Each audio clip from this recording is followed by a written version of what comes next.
Assalamualaikum warahmatullahi wabarakatuh.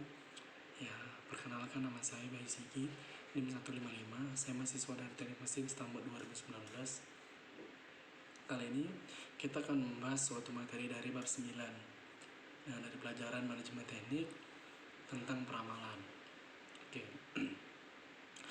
Dari peramalan ini adalah suatu fungsi yang bisa terpenting karena semua keputusan bisnis lainnya didasarkan pada perkiraan masa depan. Keputusan seperti pasar, mana yang harus dikejar, atau produk mana yang akan diproduksi. Ada beberapa inventaris yang harus kita bawa.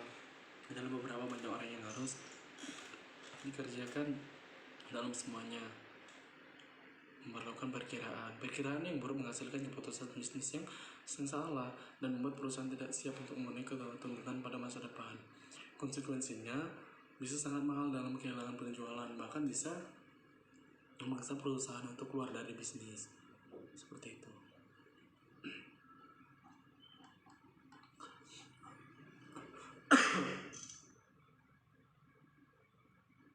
Oke. Langkah-langkah dalam proses peramalan.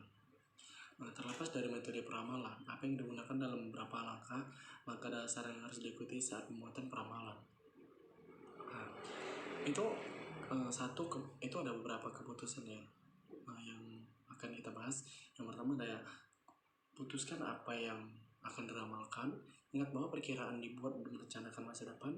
Untuk melakukan kita harus memutuskan perkiraan yang akan sebenarnya dibutuhkan. Ini tidak sederhana di kedengarannya. Misalnya, apakah kita perlu meramalkan penjualan atau permintaan? Dalam dua hal tersebut yang berbeda dan penjualan tidak selalu sama dengan jumlah total permintaan untuk suatu produk, seperti itu. Suatu produk yang kedua informasi tersebut bisa jadinya berharga, seperti itu. Bagian penting dari keputusan ini adalah tingkat data yang diperlukan perkiraannya, misalnya menurut produk atau kelompok produk, seperti itu. Nah, dan yang kedua pun ada mengevaluasi dan menganalisis data yang sesuai. Langkah melibatkan identifikasi apa data dibutuhkan dan data apa yang tersedia. Ini akan berdampak besar pada model perkiraan. Misalnya, jika Anda memprediksi penjualan produk baru, Anda mungkin tidak memiliki informasi penjualan historis yang akan membatasi penggunaan model perkiraan yang memerlukan data kuantitatif. Kita juga melihat bahwa ini bahwa sebagai jenis pola diamati dalam data, penting mengidentifikasi pola untuk memilih model sebagian perkiraan yang benar. Misalnya itu jika sebuah perusahaan mengalami peningkatan yang masuk yang sangat tinggi dalam setahun akhir, itu paling penting mengidentifikasi perusahaan dan meramalkan yang benar, seperti itu.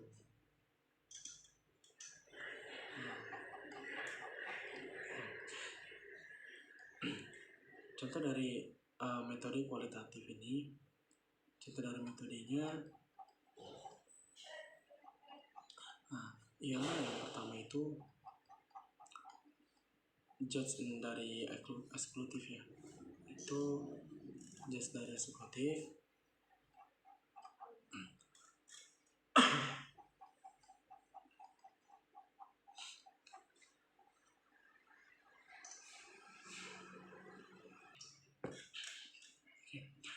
Jenis metode peramalan. Dari jenis metode pengalaman ini ada tipe, karakteristik, dan kekuatan dari kelemahan. Itu. Eksekutif sekelompok opening manajemen. Eksekutif sekelompok dari opening manager atau baik untuk perkiraan strategis atau produk baru. Kelemahannya satu orang opening bisa.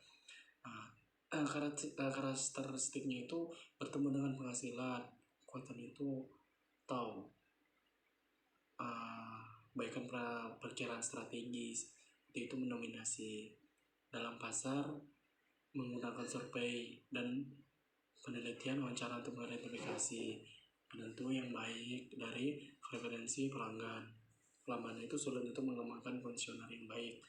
DLP atau metode berusaha mengembangkan konsensus di antara sekelompok para ahli.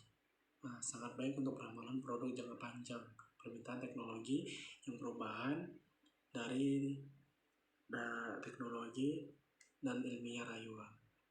Konselor yang baik memanfaatkan waktu untuk pengembangan. Oke. Opini eksekutif. Itu pendapatan eksekutif itu adalah metode peramalan dengan yang dimana nama sekelompok atau manajer bertemu secara kolektif itu. Pengembangan dan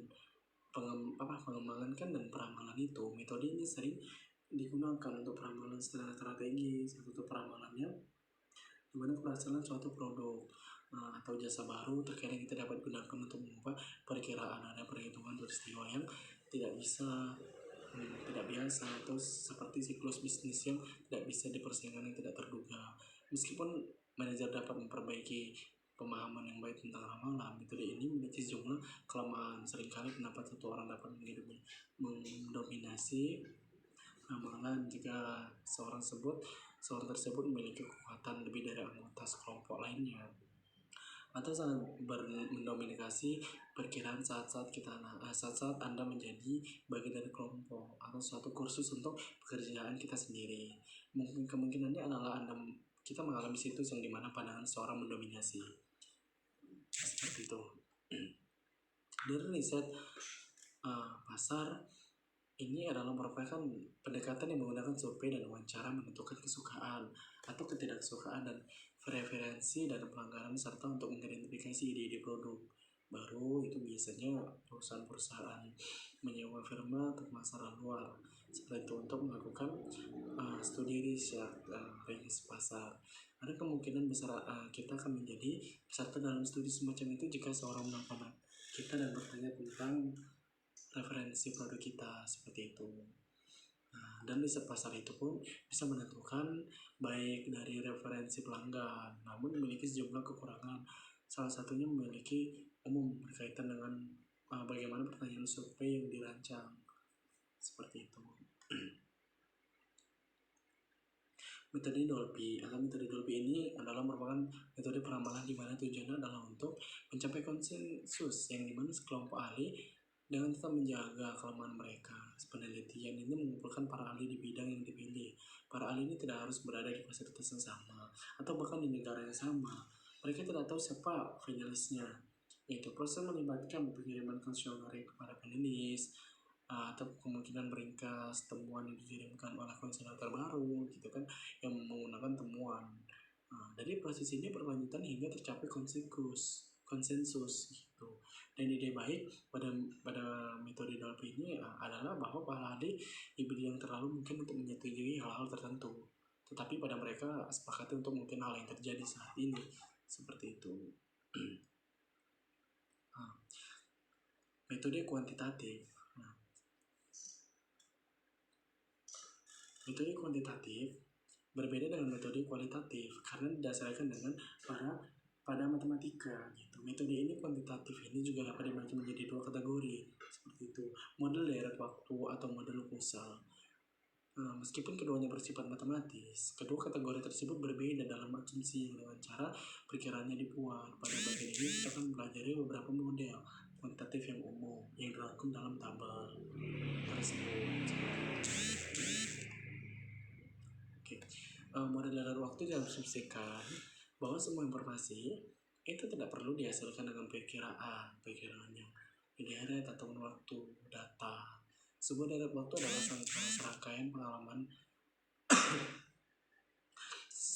pengamatan dilakukan secara berkala selama periode tepat waktu. Misalnya jika Anda mengamalkan penjualan perusahaan tribulanan dan yang menggunakan data penjualan tribulanan selama 5 tahun, itu kita akan memiliki deret waktu analisis. Deret waktu mengasumsikan bahwa kita dapat menghasilkan perkiraan berdasarkan pola dalam data. Sebagian seorang peramal itu kita sih mencari pola seperti tren atau sifat kelautan dan siklus dan menggunakan informasi tersebut menghasilkan ramalan seperti itu.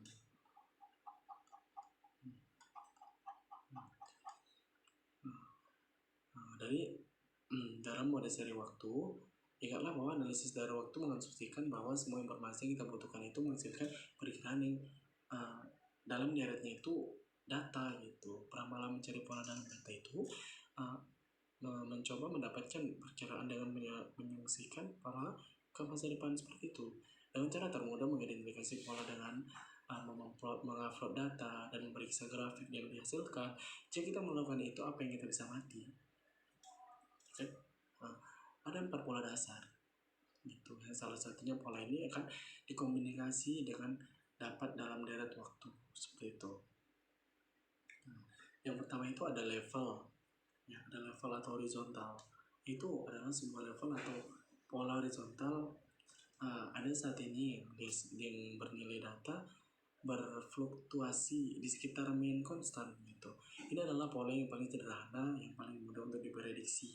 Contohnya adalah perjualan produk yang tidak meningkatkan atau menurunkan dari waktu ke waktu. Jenis pola ini umum untuk produk dalam tahap pematangan dari siklus hidupnya, di mana permintaan stabil dan tidak diprediksi seperti itu. Dan yang kedua itu dia ada kecenderungan data itu bagaimana menunjukkan dari peningkatan penurunan dari setiap waktu ke waktu. Kami katakan itu ya yang ditunjukkan itu lebih kecenderungan seperti itu. Trennya itu bisa naik turun, atau jenisnya itu trennya itu akan paling sederhana itu tren garis lurus atau tren linear seperti itu. Yang ketiga itu ada musiman, ya, ada musiman. Pola musiman itu adalah pola apapun yang berulang secara teratur dalam dari yang jangka panjang konstan seperti itu musim.